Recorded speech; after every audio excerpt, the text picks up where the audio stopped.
Halo, eh, selamat datang di Belajar Office Word 2013. Disampaikan oleh saya sendiri, Taylor. Mengapa kita perlu belajar Microsoft Word? Ya, karena Microsoft Word memang sudah ada dari dulu ya, semenjak kita mengenal komputer ataupun Windows itu Microsoft Word sudah ada. Mengapa kita harus belajar?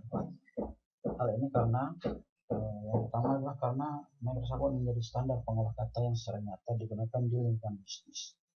Jadi kalau kita berbicara di lingkungan bisnis, itu banyak dokumen-dokumen, dokumen bisnis ataupun dokumen-dokumen yang ada hubungan dengan aspek hukum itu diketik ataupun dihasilkan oleh program Word.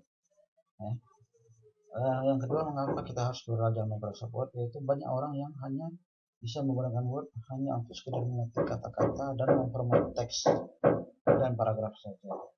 Jadi mereka itu tidak bisa menggunakan Word sebagaimana mestinya, sebagaimana mesti fungsi Microsoft Word itu diciptakan. Yang ketiga, tidak banyak yang artinya cara bekerja dengan Microsoft Word secara efektif untuk meningkatkan produktivitas kerja. Ya, karena itu tadi, karena hanya sekedar Microsoft Word itu sudah ada di dalam komputer, makanya dipakai gitu. Tidak tahu cara menggunakannya. Yang terakhir adalah banyak orang yang hanya menggunakan Word hanya karena software tersebut sudah tersedia saat memiliki PC dan laptop, sama yang seperti saya sebutkan tadi sebelumnya. Karena programnya sudah ada, makanya mereka menggunakannya, tapi mereka tidak bisa menggunakannya secara benar gitu. Terus apa saja yang akan kita pelajari di sini? Yang akan kita pelajari di dalam video-video ini nanti adalah yang pertama adalah kita mengenal antarmuka Word. Nah, di sini kita menggunakan Word versi 2013.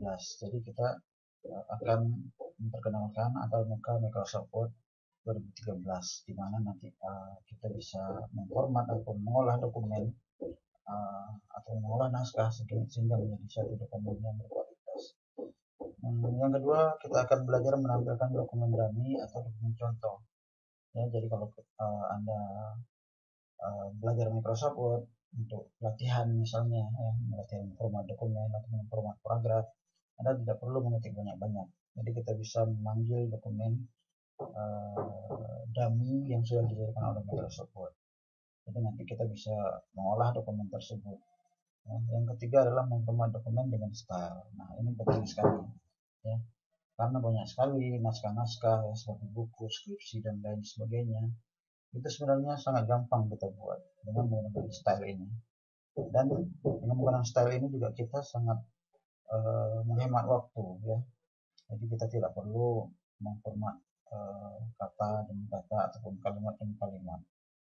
Cukup kita tentukan kata ataupun kalimat dengan style tertentu. Yang keempat, kita akan belajar membuat daftar isi, daftar tabel, dan daftar gambar otomatis. Nah, karena kita menggunakan style tadi di atas, hal ini bisa kita lakukan secara otomatis. Jadi Anda tidak perlu membuatnya secara manual. Yang selanjutnya adalah membuat mail merge. Di sini penting sekali. Mail merge biasanya digunakan untuk surat menyurat ataupun penggunaan data yang banyak pada satu dokumen yang sama. Kita akan belajar juga mail merge. Yang terakhir adalah pengenalan makro. Makro ini juga sangat berfungsi untuk membantu pekerjaan kita dalam bekerja dengan Microsoft Word. Oke, siapa saya? Untuk mengenal saya, Anda bisa membuka website saya di www.ata.web.id ataupun mengunjungi beberapa blog saya, yaitu di blog.ata.web.id ataupun ke blog saya yang lain, yaitu taylor@blogspot.com, dan yang terakhir yang blog saya yang khusus mengulas tentang infrastruktur IT di tinsra.blogspot.com. Itu aja dulu yang bisa saya sampaikan. Terima kasih.